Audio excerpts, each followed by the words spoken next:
First up is a Minecraft movie, and I will start off by saying, I know I am not the intended audience for this film. It's very clear that the intended audience for this film is hardcore Minecraft players, and I'm going to go ahead and say between probably preteen to early teen years. I'm not going to gender it, because Minecraft is for everyone. And technically, if you are a hardcore Minecraft fan outside of that age range, I think you will appreciate this film. If you don't know anything about Minecraft, this is gobbledygook. In terms of plot, it's pretty paper thin. It is a kind of classic action adventure. We have to go on a quest scenario. The film stars Jason Momoa, Jack Black, Danielle Brooks, Emma Myers, Sebastian Hansen, and Jennifer Coolidge. And it felt like one big running Easter egg, but I have no idea what it's in reference to. And I will also say, I love Jack Black, but he starts at an 11, at a Jack Black 11 in the beginning of this, which gives it nowhere to go. I just felt overwhelmed from the very beginning. The plot, and I'm going to say plot in air quotes and generously, is Jack Black somehow ends up in this, other world of Minecraft where he can craft things and use his imagination and be very creative, etc. And then somehow a bunch of complicated stuff happens and he gets trapped there. And then Jason Momoa and crew get sucked into this world and a massive quest ensues.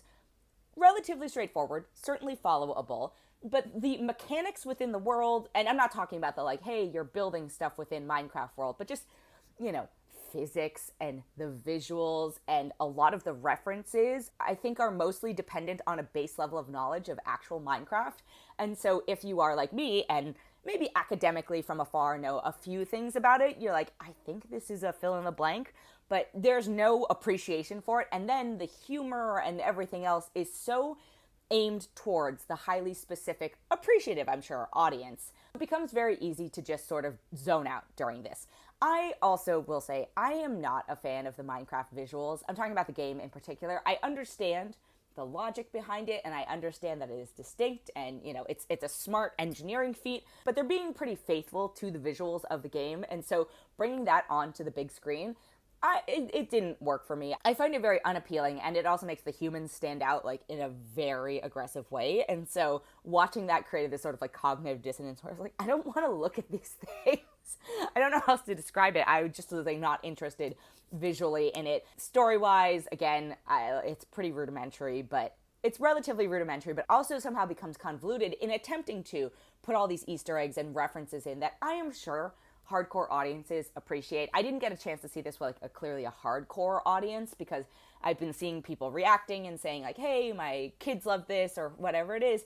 I've also seen people saying that if they have kids who are not entrenched in the world of Minecraft, it's not amusing to them. So this is one of those films where I'm look, if you are a hardcore target audience Minecraft player or the parent, guardian, friend, whatever and you want to take that person to go see it, I think they will have a good time.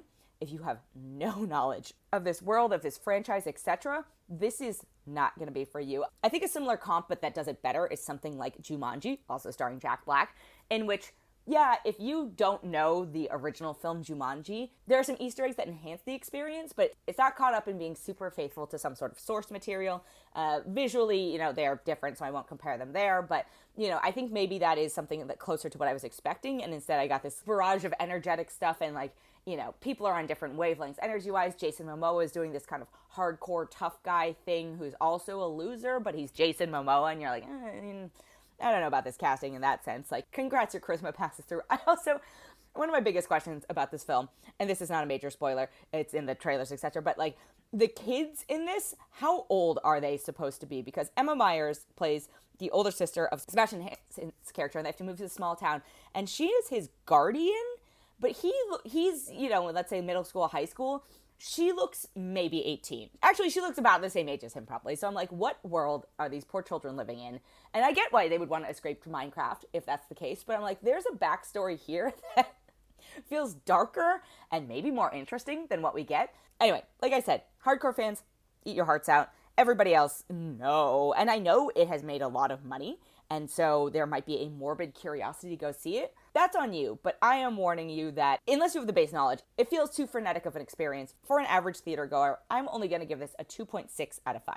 The other film I have this week is called Sacramento. It's directed by and stars Michael Angarano. It has Michael Cera, Kristen Stewart, and Maya Erskine. And I really wanted to like this film. It is about two old friends who reconnect. One of them played by Michael Angarano. He's a chaos agent, he's a free spirit, and he reconnects with the character played by Michael Cera, who is about to have a baby and is just a ball of nerves and energy, etc. And then they end up going on this impromptu road trip because Michael Angarano's father has died and he wanted to spread his ashes in Sacramento. Now, this is my challenge with this film. This is one of those films that I'm like, oh, this is definitely written by a man, and not in a good way, because the women in this film are, one, way out acting the men, and two, just, it's really frustrating, the man-babiness that they have to deal with. And I know that the film is actually about fatherhood. Like, I understand that as a theme, and so the maturity levels of the men, it's about them coming into dealing with their father relationships and, like, children relationships and all that stuff. I get it. But the women, the crap they put up with from these guys, like Kristen Stewart's character is with Michael Cera and she's pregnant. And I'm like, what does this woman see in this man? She is having to carry the entire burden of this family. It's not a spoiler. There are many times where she hints at, she's like, maybe I would have been better off alone. Or like, she's clearly capable of doing it alone. And it's just, there's no redeeming factors for them. And I think the challenge for Michael Angarano in particular is, especially as a director, performer, I don't think he cast himself well. His character needs to give up a charisma in order to have the audience not be alienated by just the ridiculousness he gets into, and I don't think he's quite there yet. I was trying to think who I would cast instead, but I think he did himself a disservice in not using a different actor. I'm sure some of it was a pride and some of it was a budget thing, but I just kept going. I am very annoyed by both of these men. These women deserve better. It does start to pick up about an hour in, but it is only an hour and a half film. And I'm just like, this is too little, too late for me. I think this film thinks it's much more clever than it actually is, which is frustrating. There are these like bickering moments between Michael Cera's character and Michael Angarano's character that are supposed to be, I think, fun, but they come off as tween and off-putting way to me. And it is a shame because I like the idea of having two non-super masculine men explore, their relationships and their friendships and navigate through life. Because I think, a lot of the times that road trip movies in particular gear more towards something like The Hangover, but this was meant to be more earnest, but I think it undermines itself tonally a lot. This didn't end up being for me. I see that it is resonating with some other folks, but I thought pacing-wise it felt off. I was really frustrated by, like, why are the female characters in this willing to put up with the absolute nonsense of these male characters? I think the acting thought it was much more charming than it ended up being. I see that this is resonating with other people, and, that's great. I wish you well, but for me, as a viewing experience, it was only a 2.5 out of 5.